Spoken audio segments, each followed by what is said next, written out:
Yo guys, what is going on? It's Rambiii here, and I'm bringing you my first episode in my new series, FFA Sniping Tips, and this episode will be all about the basics of FFA sniping, and by no means, and quite obviously I'm not a professional, but I will say I'm pretty good at FFAing what I do, according to all my subscribers and what they say.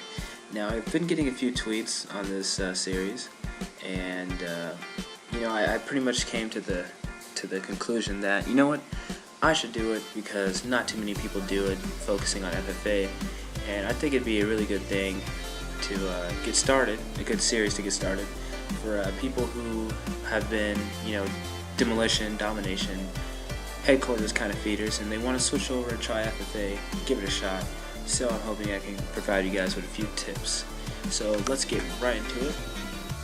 Alright guys, so like I said, these are just basic tips, and the first tip I have for you all is proper rest and diet. Now I know this sounds really weird, like I'm giving you guys like a workout plan, but it's really important. Rest is critical when you're playing. It's scientifically proven that the later it gets and the more tired you are, your senses become more dull, and obviously your senses are what you rely on when you play, so it just makes sense that you play better, you have faster reaction time, you can see things happen faster and react to it when you're properly rested.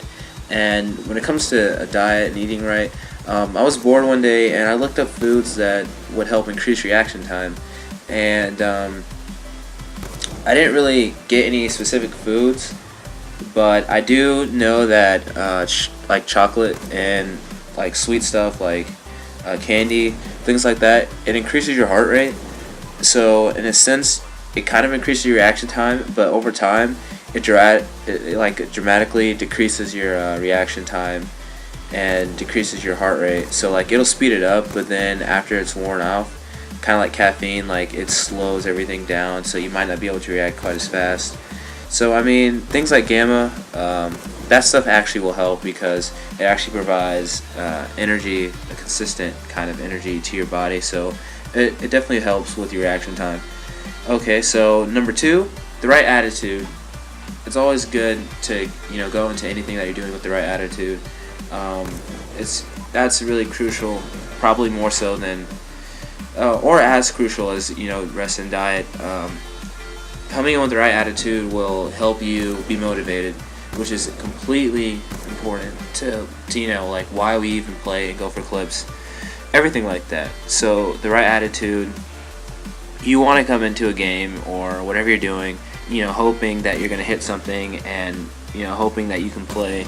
If you're really trying to go for something, it's good to have a positive attitude. Third tip is being comfortable. Now this kind of applies to kind of your surroundings. We all have our comfort zone that we're in when we're playing. Some people like to play laying down, some people like to play slouched over, like in their chair into it, like me.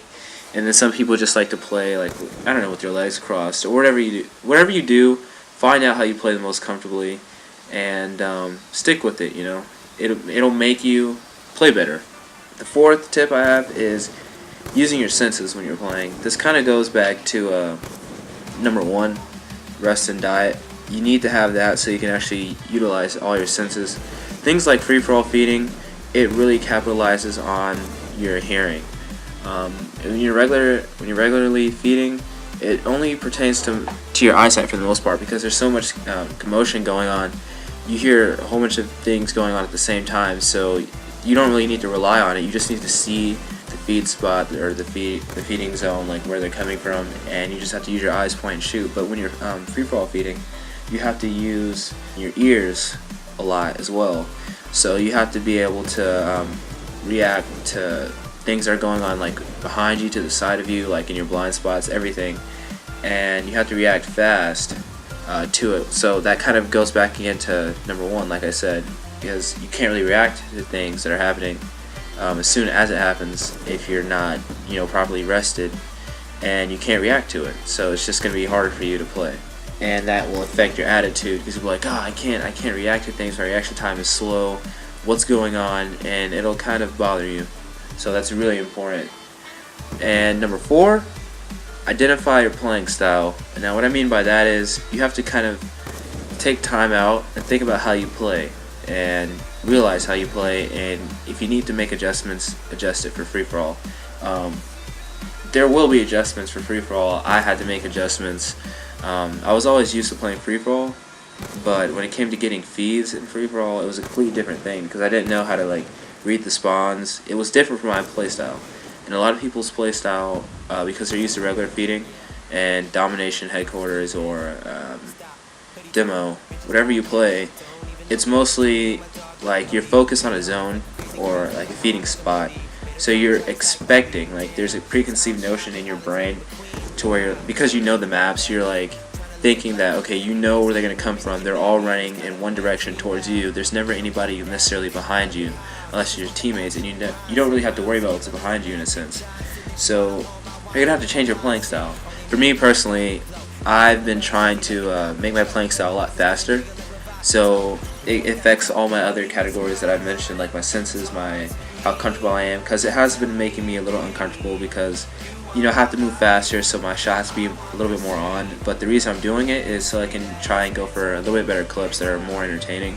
And back to what I was saying, I mean, the major change that I had from regular feeding to free-for-all feeding is the speed and how fast, just, you know, how fast I reacted to things, because not everything was coming right in front of me. So once you identify your playing style, you'll realize how you play and you'll go about making those changes so you can get used to free-for-all feeding.